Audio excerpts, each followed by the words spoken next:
Hey everyone, my name's Josh and I'm the guy behind Vault of the Void, and today I wanted to take a little time to showcase the game, do a little bit of gameplay and show everyone what I've been working on for the last 2.5 years. So this has been a project of mine which has been in beta now for about 6 to 8 months. We've got a loyal group of people in the Discord who've been testing it out. I think in that time the statistics are somewhere between about 2,000 plus 2,500 unique runs, over 20,000 encounters, and over 4 million damage done from our testers so far, which has been great. We've been collecting the data behind the scenes and have been adjusting the balance as we go. And in the next couple of months, I'm gearing up towards early access on Steam.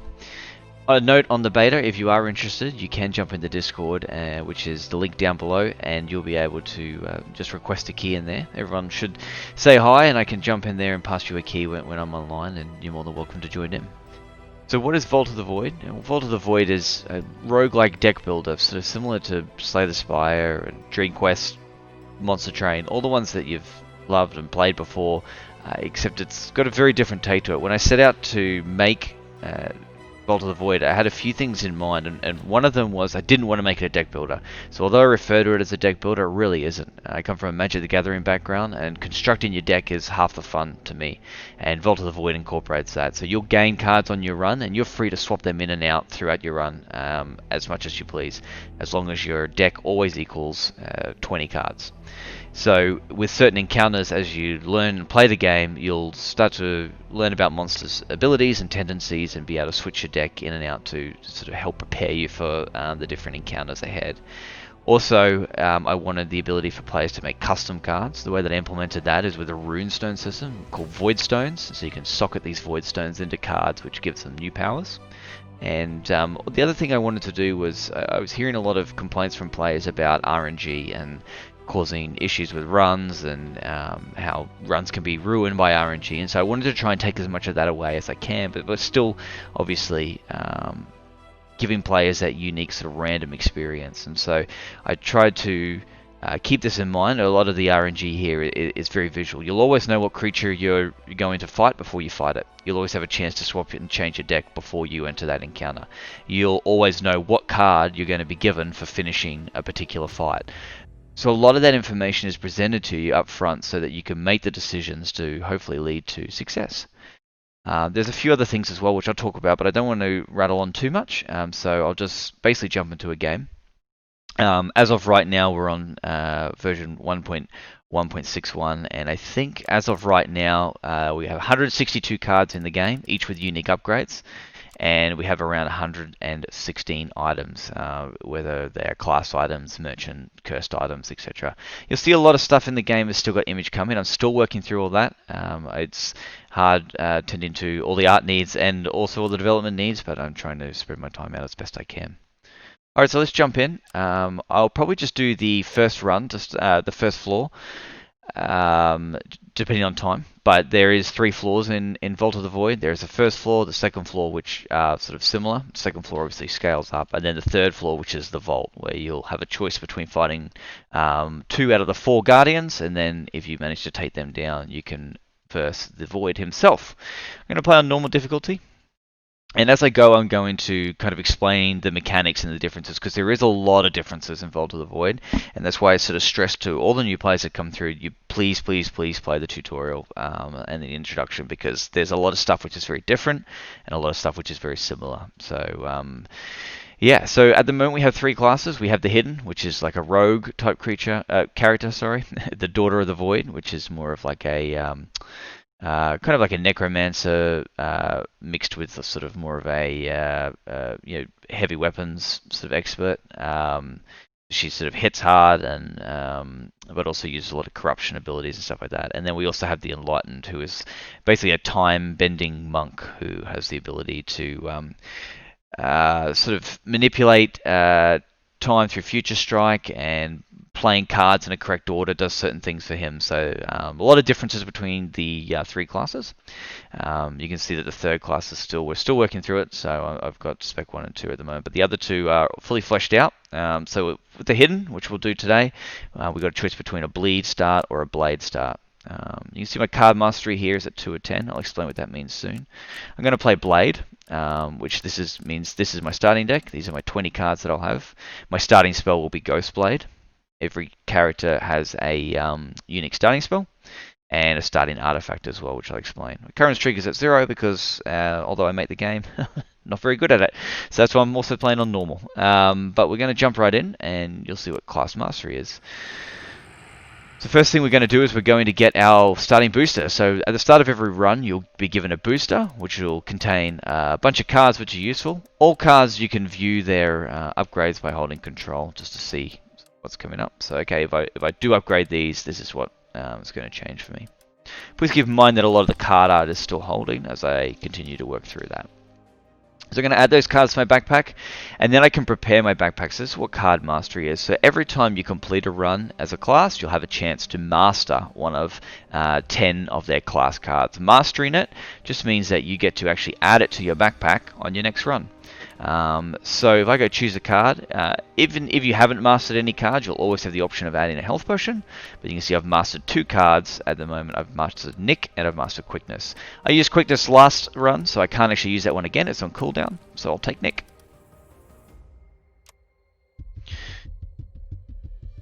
So at the start here we have our starting choice. Now if you do manage to make it to the end of the floor, these choices will be expanded upon your next playthrough.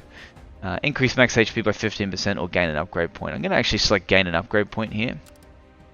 And I'll be taken to the upgrade screen.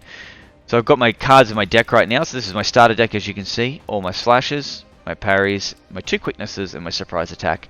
And then obviously the cards in my backpack. The Nick that I picked from my backpack step. And then the 5 cards that were in my booster. What I'm going to do actually, especially for this run, Quickness is almost like a first upgrade for me. This enables me to get combo, which enables me to trigger cards multiple times, which is what the Rogue or the Hidden is all about. So I'm going to pick Quickness as my upgrade, and then we're going to jump back into the map. You can see also I'm given a Void Stone. So before we go any further and I talk about the map, I'll quickly jump into the deck manager here. You see my deck is on the left-hand side here. It's got to be 20 cards. Right now I have 10 attack cards and 10 ability cards, which are my parries and my quicknesses. Adding another quickness isn't a bad idea, so I feel like I'm going to add another quickness into my deck here. So this takes me to 21, so I will have to remove something for it, and so I'm going to remove a slash. Wounded, inflict 12 damage and apply vulnerable 2 is just a great card, and it's also a swift card. So see the keyword here, swift, which is going to be great for quickness. So if I go over to quickness here and we can read over combo. So when I play any card with a swift, it will trigger an additional time equal to my combo. So quickness builds up my combo, and then my swift cards like slashes and woundeds are going to trigger multiple times. So I'm going to throw in wounded. Concentrate is a great all-round card as well, so I'll pop that in. Zigzag is good. I'm not going to use it right now though, but I think I'll throw in Nick as well. I've got 2 of them, so let's throw them both in. I'm going to take out 2 parries because I'm pretty confident in the early stages, and I'll take out 2 slashes as well. Over here you can see the Void Stones that I currently have, and as I said, you get a Void Stone to start the run. I have a blue, which is draw 1, discard 1. Which is actually a pretty good Void Stone. So what I'm going to do is I'm going to put that into my Nick, I think. So then what will happen, if I put that in here, then when this card triggers, I'll draw 2 and then have to discard 1, which is pretty good. But the fact that it's got Swift on it as well means that if I get it to combo, then I will that will actually trigger a couple of times because the card will trigger multiple times. Sounds confusing, I know, but I'm just going to drag that over there, socket it, boom. And then I put my Nick back in. So there we go. So that now has the blue Void Stone in it. And you can see it's added those abilities to the card. So Void Stones are a great way to sort of tweak cards and adjust them. A red one adds Rage, which makes us do more damage. The blue is, as I said, draw 1, discard 1. Green allows the card to gain Rigged, which means it will start at the top of my deck at the start of every run. Great for buff cards. Block 4 for the yellow Void Stone. It's a great one just to put on if you want to make a big chunky block card, or you can throw it on an attack so that you can do damage and block as well. Purple gives me Overcharge, which when I have Overcharge at the start of the turn, I'll gain +1 energy. And then the black Void Stone right now gives Ghost and Inert to the card as well, which is a bit more of an advanced thing. But essentially what Ghost does is when I play a card, it will create a copy of that card and drop it into my hand as well. with a few restrictions, which I won't get into right now. Jumping back to the map here, I want to talk a little bit more about what these icons all mean, the information that we can garner from it, but I'll also just touch on our starting artifact to begin with. Sneak Artist, every time we move to an empty tile, which are these ones here, we tick it up by 1, and then the first creature that we target with an attack becomes vulnerable, equal to our sneak attack values. So as they're hidden, it is interesting to keep an eye on your pathing and see if you can sort of pick up some of these. Obviously this is us, our goal was to get over here, and you can see that we can actually pick a hex, and if we're ever presented with a choice between 2 hexes, the hex that we don't take, so in this case here, if we move down to this one here, this hex was an option we had, it becomes black, it means it will be destroyed. So you have to sort of plan your path accordingly. You can't just keep moving around and collect everything. You do have to pick where you're going. Our Guardian is Big Bertha, which is a sort of angry pig with minions with TNT strapped to their back that blow up, which is pretty terrifying, but we'll see how we go. So as you can see on the map itself, there's plenty of information. We'll start with mob rooms. The purple there is with purple, and if they have a green arrow on it, it means we're going to get an upgrade if we defeat that room. So we know where our upgrades are. We can plan accordingly. Also, you'll see what card we're going to get if we defeat them. So if I defeat these creatures here, I know I'm going to get a shield wall, whereas up here I'm going to get a rinse and repeat. The alternative to that is we can click on map rewards down here. We can see a list of all the cards that are currently on the map available to us.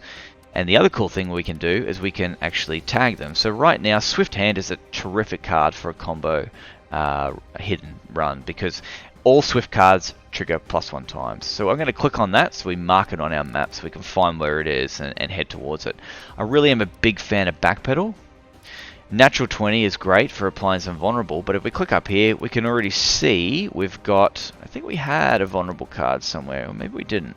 We do, Wounded, which is inflict 12 damage, apply vulnerable 2. So, whether we need this or not, probably not necessarily. I'll mark it anyway, I do like it. Shield Wall is obviously a nice big block. Something extra. It's a great way to, Swift cards will also gain Bleed as well, which is great.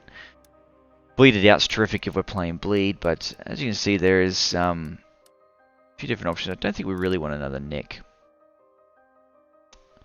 I think that right now these will be the 2 that I sort of head towards, 3 that I head towards. So yeah, you can see that Swift Hand is on this elite here, which is the green ones. We'll also get a trinket for an artifact, sorry, for defeating him. We could actually head up here, take that, and that does give us 1 room here as well. So I can actually right-click on squares to mark them, to sort of mark my path so I remember where we want to go. I really do want to go here and probably go up here and then down this way. The shop here, you can see anything where you need to spend essence. So like here, sorry, I should clarify, essence here is basically one of our currencies and the other one is souls. So essence is gained by doing encounters, and then obviously souls is as well. So when you clear a room, you'll get a random amount of souls, which you can spend at this guy here, the soul collector, who sells trinkets. We can see his minimum cost. So the cheapest thing in there is 6 souls. So we can plan our path accordingly as well. Minimum cost here, 233 essence. We're already at 100. I'm pretty confident we'll have enough to at least buy the minimum item there. It is tricky. We could probably go this way and go back up. That treasure room is pretty tempting as well. And there's also a cursed item there as well. But we could actually go this way, and then we could probably move vertically here as well. Means we'd miss out on the shrine at the lab master. He sells potions. Stonesmith sells void stones. Another shrine here, another treasure chest here, and another merchant. And this is the spell child who sells spells. Let's have a quick look at our spell book. We have Ghost Blade, which was going to summon a hidden blade to our hand that we can play. It's got a 2-turn cooldown as well. Alright, I think I've talked quite a bit already, so I better just jump into it, and so I can talk about how the fight's progressed. Rinse and Repeat is a pretty good option. Going down this way is pretty good though as well. So I might go down this way, and we'll take the shield wall. The first encounter that we're going to have is the Forsaken. It's actually the first encounter you get with every run, so no problem at all. We can see some fight tips. We can manage our deck or manage our spell before we jump into the fight. We can see a little bit more about Shield Wall and what it's going to give us. Great block card, so let's start the battle. So as we start the battle, we can see our hand size is 5, we can see our creatures along the top, and if we mouse over all the creatures, we'll get a little bit of information. So the information we'll get is what they're going to do. So right now he's doing Spirit Blessing, Mustering, and Attack. So if we mouse over, it'll explain what each one of those things do. It's also color-coded for the border and what they're doing. So green is a healing ability, blue is a buffing ability, and then red is obviously a damage type ability. Any damage that's going to be inflicted goes to our threat stack, which is here, and we can see that I have 2 threat incoming. Each creature has an attack value and a frenzy value. Okay, so this creature is going to attack 2 by 1, and so you can see that this is the only damage I'm going to take this turn is by the throat cutter. Incoming threat is 2. So at the top we can see also a fight progress bar. So if we mouse over each creature, they will give a different amount to the fight progress bar. So that's important to keep an eye on. So if we, defeating the Dark Acolyte won't quite fill it. Once this bar is filled, then creatures will no longer respawn. So it is important to note. In this fight, it won't matter too much. We have to do 2 kills either way. But in other fights, it is going to, it will matter. Some creatures will fill the bar completely, or some will only add a little bit. A little bit about energy, very similar to most games here's your spell down here, our deck, which we can view. We've got our destroyed cards, our expelled cards, and our discard pile, and then our cards in our hand. One of the unique things, a few unique things, but one of the unique things about Vault of the Void is the ability to purge cards for energy. What this does is creates a very fast-paced combat. It means that you're never really out of energy, and you're always there. You always got the decision to make whether I play a card or purge it for energy. So right now I'm at 3 energy. What I'm going to do is I'm going to play. So Slash has an opener ability. I can inflict 5 damage opener. If I'm at combo 0, I gain combo 1. So what I'm going to do is I'm going to pull that card out here, and I'm going to drop it on the Void Enchantress. Our Sneak Artist triggered, and so she's suffered 1 vulnerable. But I'm also at combo 1 now as well, which means that my Slash, because it's a swift card, will trigger multiple times equal to my combo. So if I drag this up here, you can see it's going to do 16 damage because it's going to do 8 because of the bonus from vulnerability, or if I move over here, it would do 10 because it's going to trigger twice. If I play my 0 cost quickness, now I'm at 2 of 3, now my Slash is going to trigger 3 times. It's going to do 15 damage. Alright. So in this instance, I've got a few options, but what I'm also going to do is I'm going to actually use my spell here. I'm going to trigger Ghostblade. What that does is it summons a hidden volatile, a hidden blade to my hand, which is volatile, which means that I'm unable to purge it, essentially. I'll show you what purging is in a second. However, it is also a swift card, but it has the balance keyword, which means it's not going to consume my combo. So it's best for me to drop this now, so I can drop this now on the Void Enchantress. It'll trigger three times, well, only twice, because I only need to trigger twice, and my combo is still intact, which then allows me to drop my Slash here with a triple trigger and take out the Throat Cutter. Now I'm not going to suffer any threat, and I've just got this Dark Acolyte less. Now you see that by killing those 2, I've actually filled the battle progress bar, so no one is actually going to respawn, which makes my job a lot easier. My parry, I don't need it, so I can actually hold my cards through the next turn. I'm definitely going to hold my quickness. Just to demonstrate, I could actually play that now and have my combo carry over. My combo's reset at the moment. But what I'm going to do is I'm going to purge my parry. So right now I'm at 1 of 5 energy. If I right click it, I purge it, and it goes to 2 of 5 energy. So, and at the start of next turn, I'll gain another 2 energy, which will really set me up for next turn. I'll have 4 energy to clear my hand here. Surprise attack, deal 6 damage. If the creature isn't planning an attack action, I can deal an additional 12 damage. So he is actually planning the attack action, so that card is really not useful in this instance here. So I can actually purge that away. I'll keep it though, in this case here, I'm going to use my Slash. Well, that would give me combo 1. I actually have the energy. No, what I will do is I think if I play this here, I'll purge away my parry because I don't need it. I'll play into my quickness, which will then allow me to combo into my Slash for a perfect victory. So I get the card here, I get 39 essence. I also had a perfect victory, which means I get bonus essence. I've gotten 2 souls, an upgrade point, and a crippling potion. Upgrade point I probably want to spend into another quickness. I really do like upgrading quicknesses early on if I get the opportunity to. I'm going to wander down here into the treasure room and see what's available. 3 quickness I'd say would be overkill, so I probably won't take that. Apply bleed 3 to all creatures is a nice card, and so is something extra. All swift attack cards played will also deal bleed 3. Bleed 1, and it expels. It's also a buff card, so I might take that just to show how they work. So jump into my deck manager now. So you can see I've got a crippling potion. So your potions just stay in your backpack, you put them into your deck, and they're automatically played at the start of combat, and their effects will trigger.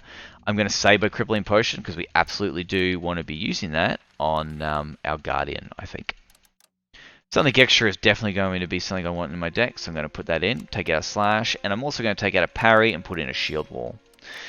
You can see that as I inflict damage on creatures, as I do damage, I'll gain void power, which will fill this little bar on the top, which you may have seen in battle as well.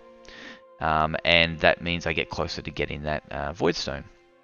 I'm going to jump up here, and which will tick up my sneak attack, which is great. And then what I'm going to do is I'm going to jump to this cursed item. So cursed items, I'll be presented with an... Ooh, this is a good one as well. I really like Stew of Bad Memories. However, it does mean if I take this cursed item, I'm going to suffer a void. And voids go into your deck. You can play them to expel them. However, when they're drawn, you gain vulnerable 1. You can cleanse them out of your deck at shrines if you really want to. But Stew of Bad Memories is just a great item altogether. So I think I will definitely take the void there. If I jump into my deck manager, I can see my void is down here, and I can't take it out. It's a permanent card in my deck. It doesn't count towards my deck limit though, so you see I'm still at 20 out of 20 from my 13 ability cards, 7 attack cards, and my 1 weakness card doesn't take up a slot. Jump back in here, let's jump to the next fight. So these are the Hounds of Hell, which... Let's have a look here if there's anything else that I should throw in. I don't really think so. Nothing else is really going to help me, so I'm happy to just start the battle here. My spell is off cooldown, which is great. Cinderhounds have an ignite ability, so when I play attack cards against these, they are going to attack me back. So I want to make sure I have some parries in my hand. Hellmongrel is sort of the leader. He's going to buff everyone with Howling, and Forsaken Puppy is going to just flood my deck with Banes. So Banes are just useless cards. They don't do anything, they just fill your deck and become really annoying, take up space. Excellent, I've drawn my buff card, which is my something extra. I'm going to play that, and it's going to expel, so it goes into my expel pile.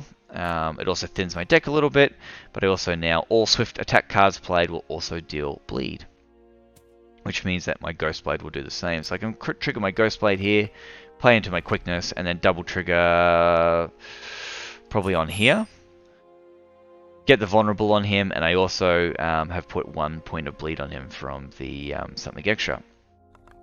I've got 8 threaten coming, so I'm actually going to hold on to my shield wall. I'm going to purge 2 my parries, and I'm going to end my turn. Now here's the thing, we've got a great example here of how block works. After the creatures have done their turn, it goes back to my turn. And I can see that I've got 8 damage on my threat stack, okay? So I haven't taken any damage yet. I now have this turn to parry that away. So in Vault of the Void, all block is played reactively, not proactively. So now I have a choice. Okay, so I can play this for 2 energy, which I think I'll do. I'm at 5 of 5 energy, so purging right now is not a good idea. However, playing Shield Wall will block 15, it will take me down to 0 threat, so I'm not going to take any. When I click end turn, any damage which is on my threat stack is going to be inflicted to my hit points, so I'm all good for now. I've got 7 incoming, and if I look here, I've got 2 parries in my deck, so holding on to that might not be a bad idea. I probably should have actually started with Slash, because now I've lost the opener ability, because I did, unfortunately, play my shield wall. So it's a bit silly by me, but that's okay. I'm already still at 1 combo anyway from previous turn, so I will double trigger into my Slash. You'll see that the Forsaken Puppy is only going to fill the bar by 50%. However, if I take out the Hellmongrel, then it's going to stop spawning altogether. However, 10 damage against him, or I can just go lethal on this guy here, which I'll do.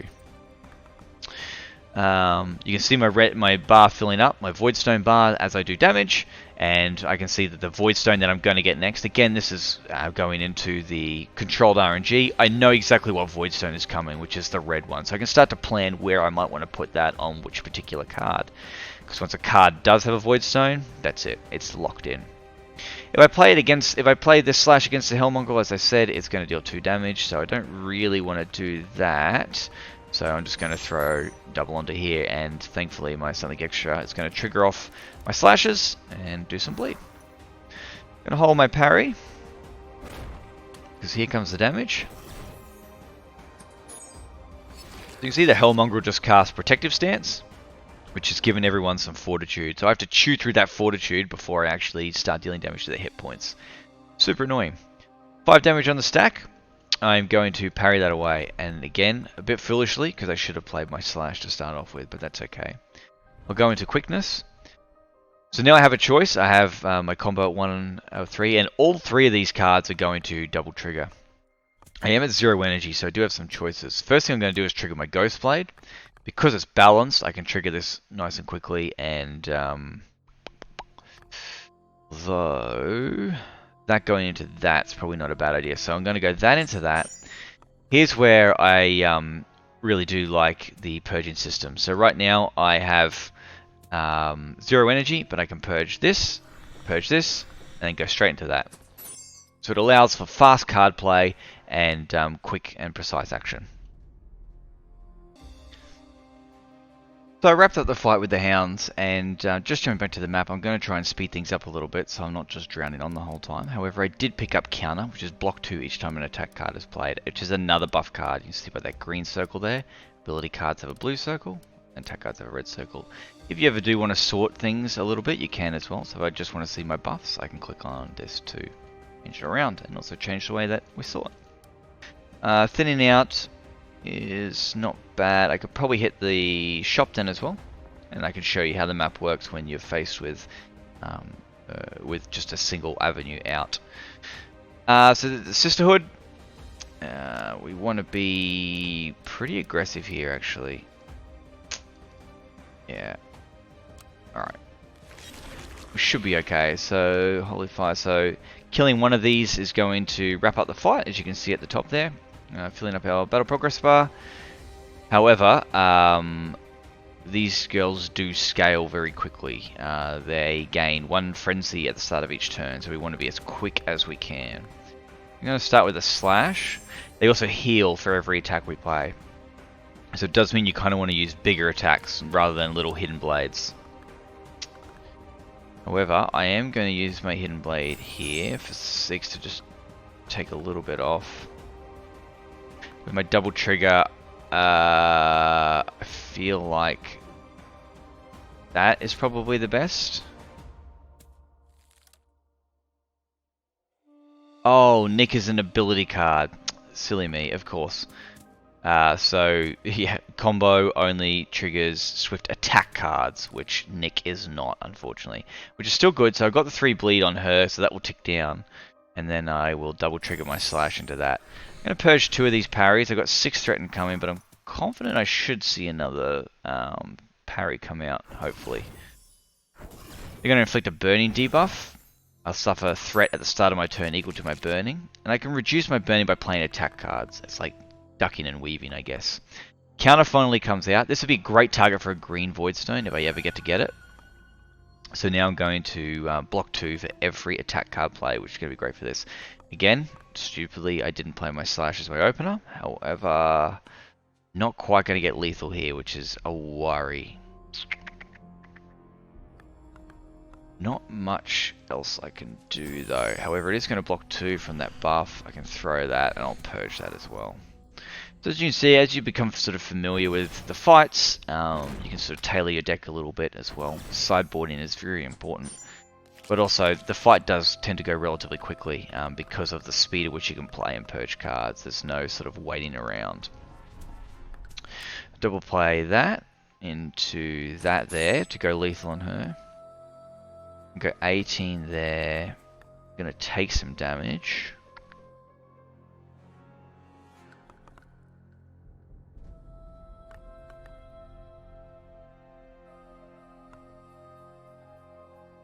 Discard a card. Might be the way to go. Oh, excellent. I can discard my void. That sucks for that, though. Wounded is terrific. It's swift attack card, does 12 damage, which with the... I've got 2 combos, it's going to trigger an additional 2 times, so I can just go lethal on any of them right now. I'm going to go right here because she's playing the attack action.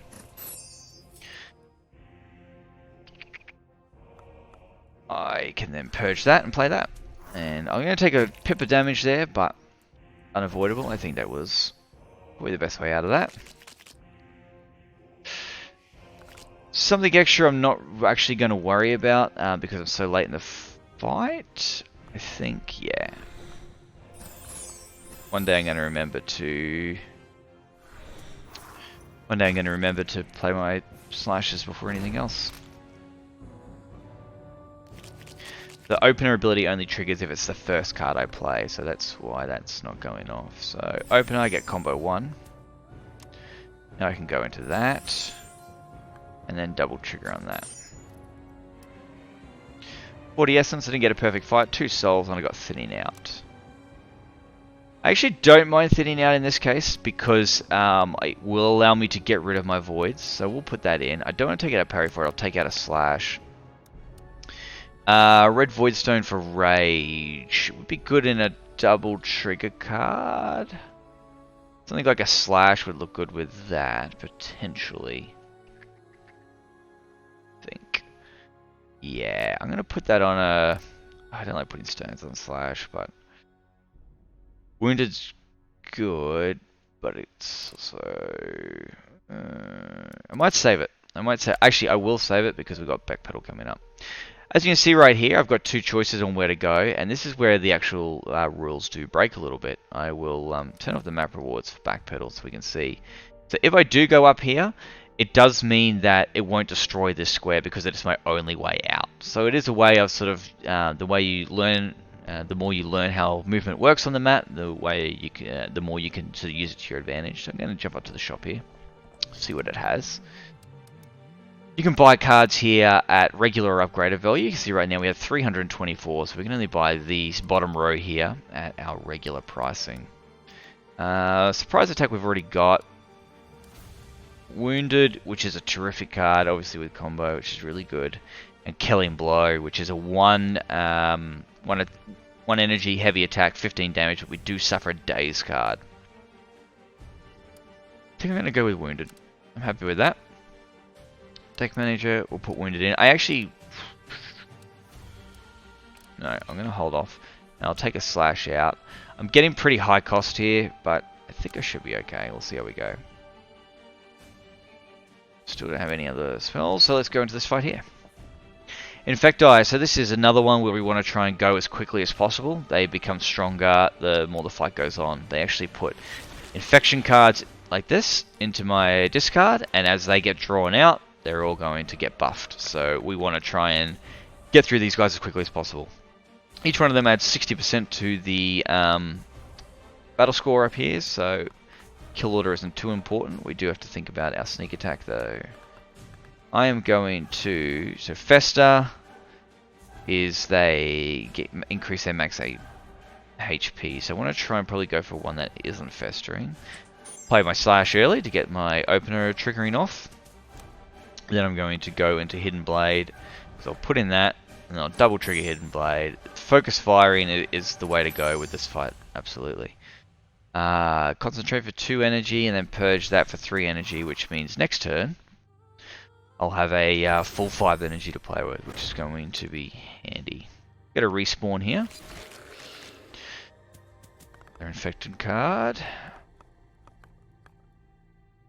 We'll play my something extra.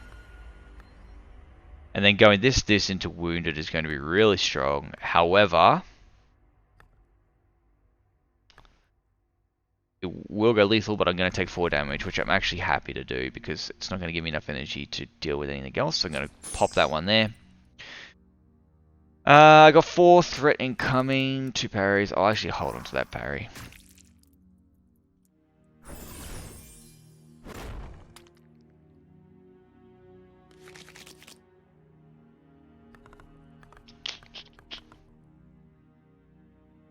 This is the problem with thinning out. I need to really put a green stone on it so I can get it before the void comes out, because it's not going to help me right now. However, I will use my opener on that. No, I don't really want to use that. To that.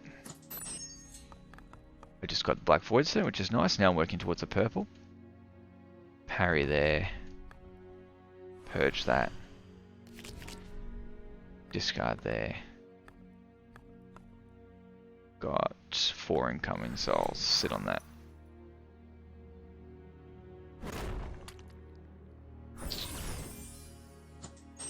Try and burn this one down as quickly as possible. And this is I've got 1 card left, so next turn all these infections are going to be cycled back into my deck, which is when things are going to start getting a little bit problematic. Okay. So I can just kill one instantly right here. Which I will go there. I'll go that. Purge that. Bleed 3. And deal 6 damage. I'll hold that there. Probably a bit late in the fight to be getting buffs out. Again, green stones are great for buff cards. Get them out early. Again, my thinning out comes when the void's there, but not much I can do about that. No block cards in my hand, which is a bit frustrating. However, if I go counter, and then I go quickness, I purge thinning out, play quickness again. I can click on my hidden blade, and then you can see I get to play with this again because my Stew of Bad Memories triggers. Every 3rd time I trigger my spell, the cooldown comes off, which is nice. So I can play 2 plays, and because they're balanced, I'm not going to eat into my combo, which is really nice. My block is going to trigger off my counter.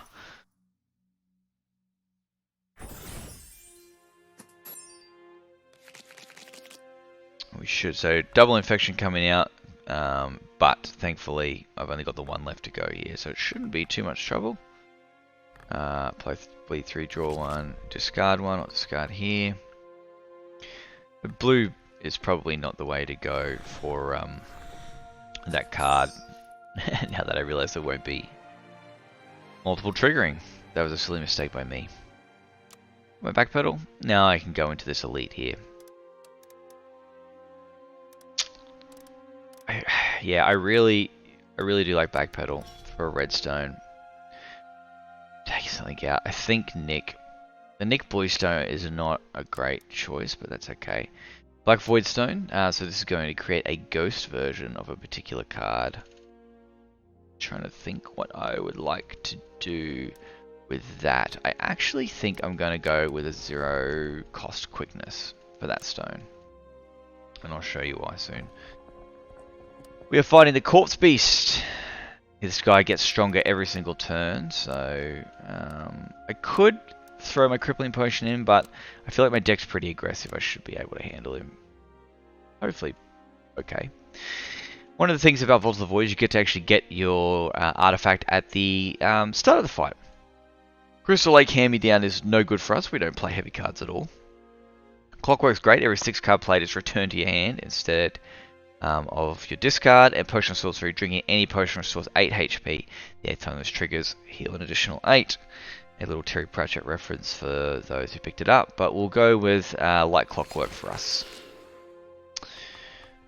Bad opening hand here. I'll be able to show how Rage works. So Backpedal is deal 3 damage. I sift 1, which I send a card from my deck to my discard, and then it rebounds, which means I get to play it again. So I'll show you how this works, and then I'm going to get Rage as well from the red Voidstone. So I get to sift 1, so of course I'll sift out my Void, send that to my discard. And now my backpedal goes back into my hand. So rebound, I only get to do it once. So now my rebound is either, if I play it again, it'll be discarded, or I can leave it in my hand and rebound will clear.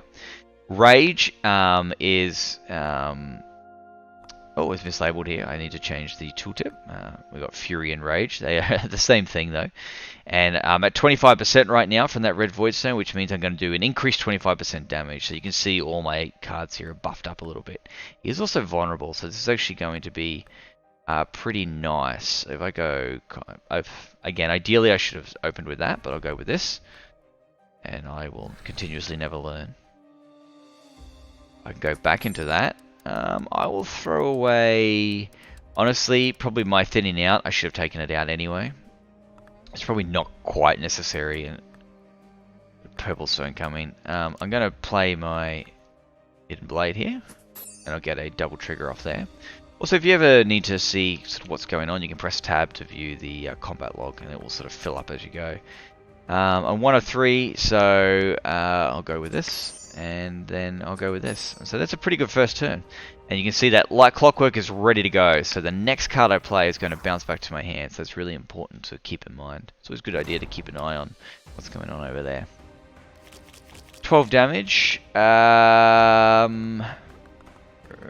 Oof. Okay, so this is actually really good. That's going to trigger off like clockwork. However, I'd really like to get counter out right now, which I'm not going to be able to do. Okay, so I'll start with quickness. This is a 0 cost card, and it's got the ghost ability. So it means that I'm going to play this, and a volatile version of that card is going to get added to my hand. So it gets sent to my discard, but I get a volatile copy. Similar to Rebound, except with volatile copies, you actually can't purge them. So you can play it, you do have to play it again, but it's great for 0 cost cards like quickness. I will go here. This is the target, for sure, because I go 27 damage, and it bounces back to my hand because of like clockwork, and then I can purge... Wind Nick. I really don't want to purge a quickness, but I will. I do want to keep counter.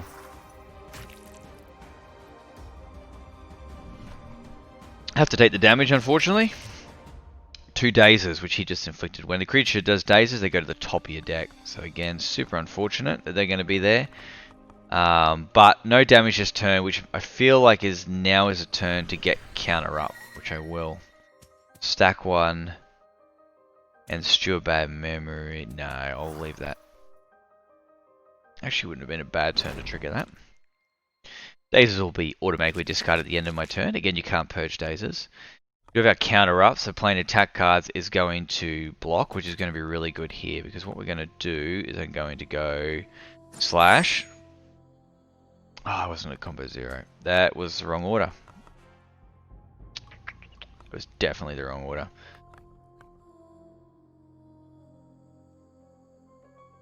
I'm going to be able to get that off. It's to a bad memory. So that feels like a waste, but blocking 2's like that. And then I feel like we'll sit on that. He's getting stronger and stronger. So problem, another double daze turn. So 2 wounded. So I can play both of them. And playing vulnerable 2 is going to be nice. I'd really like combo though, but play that out, and then I'll go double. Oh, and then my like clockwork triggered, but unfortunately I don't have enough energy, but that's okay. I can sit on that till next turn. He'll still be vulnerable. Means I can go lethal. Should be able to go lethal this turn, yep. With the quickness, add another one, and then go like that. So you can see how the card interaction starts to work as your deck starts to build up. Swift Hand, really good. I'm going to... I think I'll take out that quickness and then put a Swift Hand in. Do have a purple Void Stone here, which I can drop. I've got a green one coming as well, which is great. So I really, really need a green. Where could I put my purple? So purple's going to give me some overcharge, which is also going to take me up. A double trigger would obviously... Good example, but also... I don't mind putting stones like that in just 0 cost cards. Probably the wrong idea, but for me that's what I'm going to do. So my deck's really starting to come along, as you can see. I could go down here and fight here, but I'm going to jump into the shrine. At 59, I can either pick greed, so I'll get 500 essence and 3 souls. Could be good heading into here at 12 souls. It's actually a really nice option. Cleansing is interesting, but I've only got 1 weakness in my deck, so it's really between life and greed. 30% of my max HP, so I'd heal 30 HP.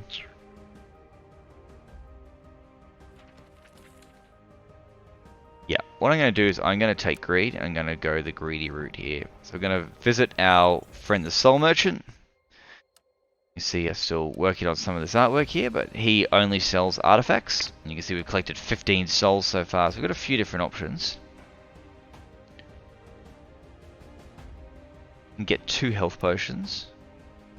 Get a purple void stone. We can get a blade of pauldron.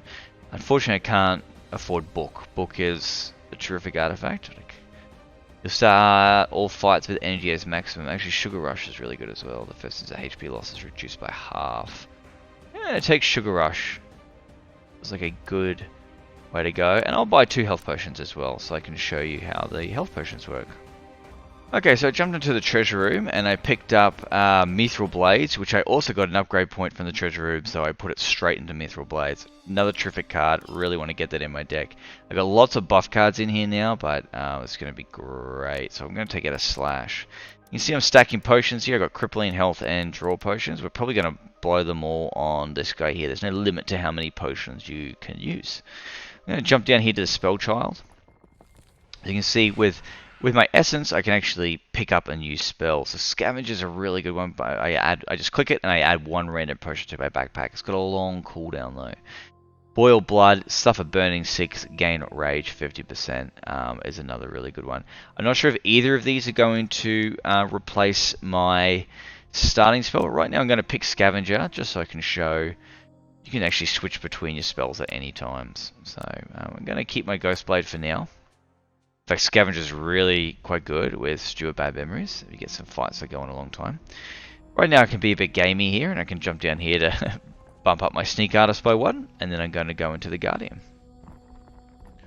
As I said, we're versing the Cursed Swine, which is Big Bertha. I'm going to manage my deck. I'm going to put in a Draw Potion. I'm going to put in a Crippling Potion, and I'm also going to put in 2 Health Potions. Health Potions will heal 20% of my max HP, which is 20 HP, so that should take me close to full. Here comes my Health Potion, my Draw Potion, and my other Health Potion, and my Crippling Potion. So you can see that potions are just automatically played and then they're destroyed, so boom, they're gone. So you can see I've really set myself up for this fight, which is exactly what I wanted. So that Crippling Potion applies weak, vulnerable, and slow to them. Slow reduces frenzy, weak reduces their AP, and vulnerable obviously does what we've seen already. Counter, because it has a green stone, has automatically come out on top of my deck, which is terrific. I'm going to play that, and we're going to see that these guys' short fuses are going to tick down. Every card I play ticks these guys' short fuse down by 1. Which is going to, when it gets 0, they're going to explode. Short fuse, every time you play a card, this creature will tick a short fuse value down by 1. When it reaches 0, it will explode, inflicting 6 damage. So I want to really keep an eye on their fuse values here. Okay, so Sugar Rush. Oh, excellent. Sugar Rush had kicked in, so I was at 5 of 5, which means I've still got 2 energy to go here after playing our counter. And you can see that obviously my Draw Potion gave me 6 cards as well. This is probably not something we want to trigger this turn, nor with this or this, so I'll get rid of those. So he's going to run around, Big Bertha. It's a lot of HP to get through there. It's quick to anger passive. The first time this creature suffers damage in a turn, it will increase its frenzy by 1. Run around will add 1 temporary exhaustion to my deck, so it's going to my discard. So I'm going to get one of these exhaustion cards, which is a bit annoying. Obviously, again, leading with Slash would have been really good, but I will go in with Surprise Attack. I may as well throw that out there. I'll leave Swift Hand. And his Frenzy would have ticked up by 1, but he is slow, so it's not going to affect me right now. When that slow wears off, though, that Frenzy is going to become a problem.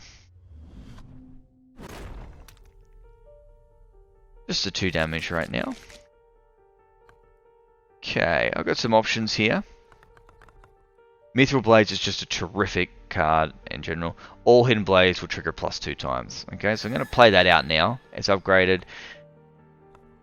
What I can do now, as my stew is up as well, this is actually going to be really, really good. So, play my Quickness to get my Ghost version of it. and then I'm also going to play that quickness. So now I'm at combo 3 of 3.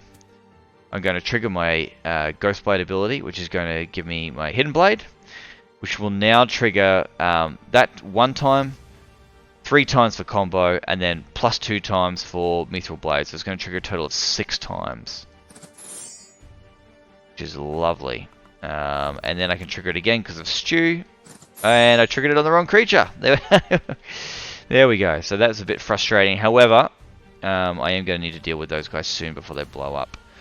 I could have played Swift Hand as well and done even more damage, but I didn't. 72 damage for Wounded. Seems like the way to go, I think. Again, that's going to bounce back because of Like Clockwork. Wounded is one of the strongest cards you can get for the Hidden, for sure. Okay, these guys' debuffs are going to drop off now, so he's going to be a 2x4, and we'll see 2x1. We've got 2 more cards before these guys blow up. Something extra, I'll play that out to get that going. You can see that he's starting to buzz around now. So what's going to happen is the next card I play is going to explode and add some damage down there, and I'm not going to be able to block it anyway, and I don't think I'm going to be able to kill him in 1 attack either. I'm not. So what I'm going to do is I'm going to go here, toss that out, because that would be problematic if I get that. The reason I want to do that is because I want to try and... I'm not going to purge that. Wounded. 20. Purge that. Play that. I'll probably toss out that for now. You see that the little guys don't really add much at all. And also in the Guardian fights, all you need to do is kill the main Guardian, and then the minions will be destroyed alongside of it. Purge that down there. I'm going to take advantage of my Fury, unfortunately, but... he mucked it up, which is, it swaps my deck and my discard. That is frustrating. So we just discarded our Void, but it just came back out because he swapped them around. That's a pain. So I've got lots of buffs floating here. I do have my Wounded up, which is terrific. I will lead with this. Get combo 1. Play that out. Play this. Toss. My Exhaustion.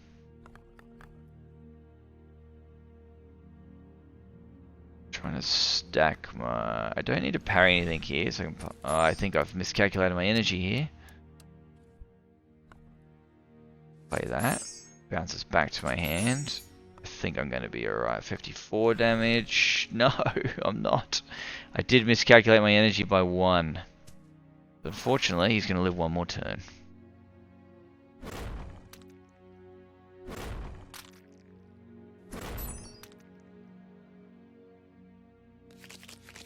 However, I'll be able to finish him off. Like that. We just defeated the Guardian. You don't get a reward for defeating the Guardian. You do get a choice after we select here. Also, every Guardian comes with a new spell. So we learned the Bacon Bomb spell. And we got some Essence. And we did perfect fight with perfect clearing, which is great. We can choose a booster pack. We can choose 2 random Void Stones with 2 upgrade points. Honestly, I'm going to go for the Void Stones because I'd really like to get some more greens here. I'd like to get a green on 1 more of these buffs if possible, so fingers crossed. And then we progress to floor 2 of 3. So jump back into our deck manager, and we didn't get a green, but we did get a blue, a yellow, and a purple. So you can see our deck is really starting to take shape now. Then we're going to work our way through the second floor here. We've got a new Guardian, we've got a few new different squares show up as well, but the process is pretty similar.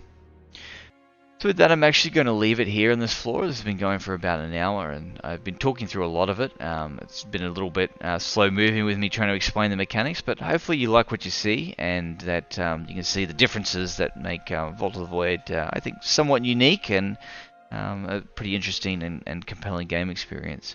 If you are interested, the Discord link will be down below, and you're more than welcome to join and request a key, and I can get you playing straight away. I appreciate all the people who have signed up to be testing, and it's really helped to create a pretty balanced experience, I think, so far. So lots of good stuff and feedback coming through there. But other than that, please look for Vault of the Void. I'll put the Steam link down below as well, and you can wishlist it if you like, and hopefully in the next 1 to 2 months we'll be in a position where we can go public with early access. Alright, thanks everyone for hanging in there, and hopefully I split this up to be a little bit faster, and yeah, if you have any questions, please feel free to reach out. Alright, thanks very much, take care.